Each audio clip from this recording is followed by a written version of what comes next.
看到今天韩国姨姨发的辉宝今天在园区的样子，恍惚间将辉宝看成了福宝。韩国姨姨的这个视频封面，辉宝和福宝的神似程度高达 99.9%。如果不是点进去后看到辉宝跑到了将爷爷刚种植的芋头苗前，我真不敢相信自己的眼睛，真的以为这个视频是福宝的小时候。反应过来才发现，瑞宝和辉宝原来已经长这么大。辉宝对着芋头苗一通破坏后，转身跑去了妈妈身边。辉宝这2步路跑的也和福宝不要太像。辉宝跑到小木床上后，爱宝听见声音一下警惕了起来。爱宝让辉宝不要上来烦自己，辉宝不听，就是想黏着妈妈。爱宝从小滑梯上下来，一下给辉宝叼进了怀里。辉宝现在也到了最抗揍的时候，而当辉宝被爱宝拉起来的那一下，再次让我恍惚了。辉宝这一举一动明明就和福宝一模一样，同样的对妈妈的不服气，对妈妈的反抗。不知爱宝在和辉宝玩耍时，有没有一种莫名的记忆涌上心头。辉宝在妈妈怀里一通折腾，始终没有要认输的样子，甚至反给妈妈压在自己的身上数。爱宝最后受不了辉宝的折腾了，一用力给辉宝从床上扔了下去。等姨姨第2次排队回来，爱宝去了室外园区玩耍，辉宝来到了小亭子上练习吃竹子。看辉宝这迷离的小眼神，看起来应该是很困了，但是辉宝就是不想睡，想要多玩一会儿。这时圣熙阿姨走了进来，来给爱宝收拾竹子，顺便还给辉宝带了一块巨大的胡萝卜。辉宝看到胡萝卜后，竹子也不吃了，立马抱起胡萝卜开啃。就在辉宝啃胡萝卜时，爱宝从室外园区走了回来。辉宝听见声音后，立马爬起身走向了妈妈。今天辉宝居然在胡萝卜和妈妈之间选择了妈妈，而此时的瑞宝则坐在树上，一边默默地看着妹妹，一边吃着竹子。辉宝来到妈妈身边后，没有抢妈妈的竹笋，而是从妈妈身边捡了一片竹笋叶啃了起来。爱宝以为辉宝捡了自己什么好东西，还凑上前确认了一下，确认辉宝拿的只是竹笋皮后，便放心了。爱宝重新坐好，开始了接下来的竹子。爱宝此时正在小滑梯上睡觉，瑞宝和辉宝现在都不困，姐妹俩在独木桥上玩耍着。这才刚出门没一会儿，姐妹俩就给自己身上弄得脏兮兮的了。辉宝在园区明显活泼一些，瑞宝则越来越文静了，作息和爱宝很像，喜欢坐在小木床上玩耍，亦或是到小滑梯上睡觉。而辉宝则像乐宝一样，每天都要围着园区观察好几圈。而对于现在的人流量，姨姨们平均一天能见到瑞宝、辉宝2次。等姨姨排队2小时再回来时，爱宝已经回家了。此时瑞宝和辉宝负责值班营业，姐妹俩躺在小滑梯上，宋爷爷则在一旁给姐妹俩挑拣着鲜嫩的竹子。瑞宝悠哉悠哉的躺着吃竹子，而辉宝不仅要吃竹子，还要咬爷爷的胳膊。调皮的辉宝是一刻也闲不下来。辉宝表示，爷爷只允许摸自己，不允许摸姐姐，更不允许摸其他的熊。辉宝在宋爷爷这吃上醋了，宋爷爷赶紧给辉宝递来新的竹子哄辉宝。辉宝吃的竹子都是没有皮的，宋爷爷都给其包好了。有了竹子后，姐妹俩稍微安稳了一些。而宋爷爷趁姐妹俩不给自己捣乱的功夫，赶紧打扫园区，防止一会儿姐妹俩反应过来了，又开始给自己捣乱。爷爷这次改良后的滑梯可谓是宝家最实用的家具了，因为4只大熊猫都喜欢在上面玩耍。而今天福宝的体重依旧稳定在200斤以上，姐妹俩被打扫完卫生的宋爷爷接走。而此时的福宝也已经出门营业了，正坐在小亮台上吃竹子。园区突然传来的声响，引得福宝回头查看。福宝的小耳朵和妈妈爱宝一样灵敏，有点风吹草动就会停下手上的动作，仔细观察这个声音有没有危险，确认没有危险后才会继续吃东西。而乐宝这里此时正在吃竹子，今天的乐宝依旧是无忧无虑的样子，吃饱就睡，一点闲事儿也不管，主打的就是一个享受熊生。宋爷爷来给爱宝放胡萝卜，宋爷爷刚伸手，辉宝就抱住了爷爷的胳膊，像是要拉着爷爷一起来小木床上玩。调皮的辉宝来回折腾，一块胡萝卜让爷爷放了好久。辉宝下一秒激动的想直接从小木床上跳下去，宋爷爷立马伸手拦着。感觉好玩的瑞宝这时也凑了过来。而最近辉宝对爷爷的醋意很重，看到爷爷喜欢姐姐，辉宝就不愿意，立马扑到姐姐身上打姐姐。宋爷爷见状赶紧给姐妹俩拉开。宋爷爷拖着辉宝的头表示亲姐妹俩之间要和谐有爱。宋爷爷见辉宝这么想要玩，于是便给辉宝抱到了去往室外园区的门口，而辉宝又飞快地跑了回来。此时的瑞宝已经跑到高高的树上了。辉宝跑回来后，宋爷爷也给辉宝挂了上去，让姐妹俩慢慢玩。不过瑞宝又倒霉了，辉宝最近总是喜欢欺负姐姐，看到姐姐在树上后，立马咬着姐姐皮套拉扯起来，直接给姐姐从树上拽了下来。就在辉宝给姐姐揍得激烈时，爱宝这时走了进来。辉宝看到妈妈过来，连妈妈一起给揍了。辉宝有点分不清大小王了。辉宝爬在爱宝身上，像是大汽车与他的小乘客。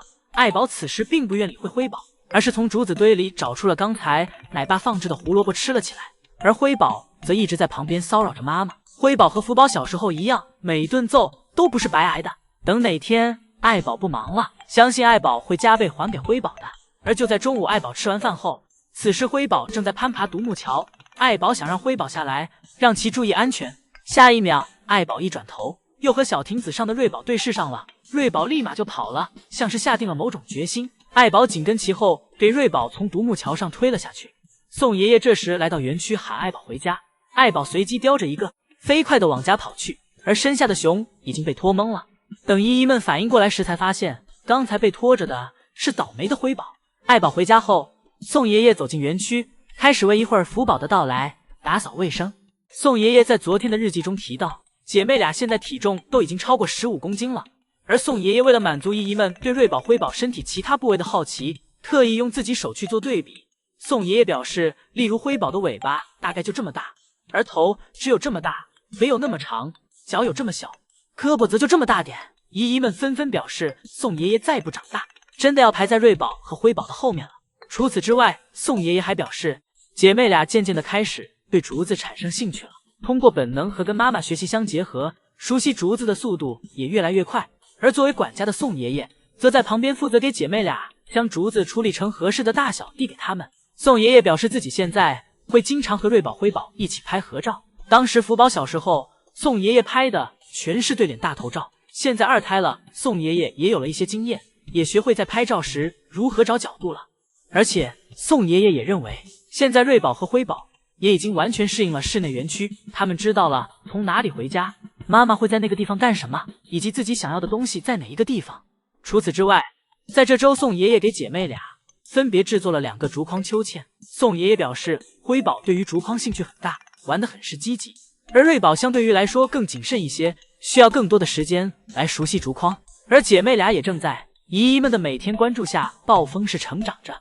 宋爷爷站在去往室外园区的门口，拿着对讲机呼叫着福宝，但此时福宝在小树上睡得很是香甜，以至于都没有听到宋爷爷的呼喊声。宋爷爷走上前，来到园区，轻拍了几下眼前的小树，试图通过声音叫醒福宝。宋爷爷思考了一会儿，平时福宝在吃竹子时，一有点风吹草动，都会立马警觉起来，反而在睡觉的时候，家里来人了都醒不了。看样子福宝正处于深层睡眠中。宋爷爷转身离开，打算让福宝睡到自然醒。而此时的乐宝正在园区散步，偶尔来到回家的通道门口，询问奶爸是时候回家了吧，亦或是走到通往室外的门口，问奶爸要不我再出去玩一会儿。而此时的福宝睡醒了，但通道门已经关了。福宝想让爷爷给自己打开通道门，让自己出去玩。宋爷爷通过门口的窗户偷偷观察着福宝，眼看福宝就要生气了，宋爷爷这边终于确认好可不可以放福宝出去了。福宝刚要准备去破坏园区，通道门就打开了。晚上福宝再次回到园区，福宝这时又进入了梦乡。宋爷爷来到园区为福宝收拾卫生，宋爷爷先将福宝吃剩的竹子带走，最后走时，宋爷爷转动了一下福宝的竹子风铃，但福宝没有丝毫的反应。看来今晚宋爷爷下班又要取决于福宝什么时候睡醒了。而在这天，姨姨还遇到了上周宋爷爷介绍的新姨姨来给宝家送竹子。而在昨天，姨姨去看瑞宝、辉宝时，是将爷爷值班。这时，爱宝已经回家了，瑞宝和辉宝正在室内园区睡觉。将爷爷来到园区后，先是给辉宝调整了一下位置，因为辉宝现在睡觉的位置，如果再翻个身就会掉下去。之后，将爷爷去抱瑞宝，将爷爷抱着瑞宝走独木桥，将爷爷这平衡能力也是可以的，但防止摔到自己的宝贝孙女，将爷爷还是选择了走平地。将爷爷将瑞宝放到小亭子上后，手没有马上离开瑞宝的身子，而是轻抚着瑞宝，让瑞宝继续睡去。确认瑞宝再次进入梦乡后，然后自己返回小木床去收拾卫生。没有了姐妹俩在旁边捣乱，将爷爷收拾起来快了许多。将爷爷收拾完竹子，抱着竹子离开，想必很快就会回来抱瑞宝和辉宝。前2天福宝园区刚下过雪，今天成下雨了，不过依旧阻挡不了姨姨们来看福宝的心。今天是福宝出生的1295天，体重稳定在200斤以上。此时爱宝正在小滑梯上睡觉，姐妹俩正抱着独木桥玩耍。瑞宝去到了小木床上，辉宝则顺着独木桥来到了小亭子上。辉宝喜欢在小亭子上玩耍，或许是因为可以自己睡着2米的大床，而瑞宝喜欢在小木床上，或许是因为上面有妈妈的气味，会使自己有安全感。而爱宝这里，只要瑞宝和辉宝不打扰自己，不管在哪睡得都很香。与此同时，隔壁的乐宝正在小亭子上吃竹子，而福宝这个点还没有出门营业。此时外面妖风大作，室外园区有些不安全，想必下午爷爷应该会直接让福宝在室内园区玩耍。一会儿爱宝睡醒了，瑞宝来到爱宝身后，但爱宝觉得瑞宝有点碍事儿，便直接给瑞宝推了下去。莫名挨揍的瑞宝有点懵，但瑞宝没有脾气，心想妈妈让自己在哪就在哪吧。而昨天福宝出门营业时，动作自然的不像是一只熊。福宝走到通道门口，转身坐在门口旁，给嘴里的胡萝卜拿了出来，坐下来吃起了胡萝卜。园区宛如福宝的客厅，福宝的动作是这般随意且洒脱。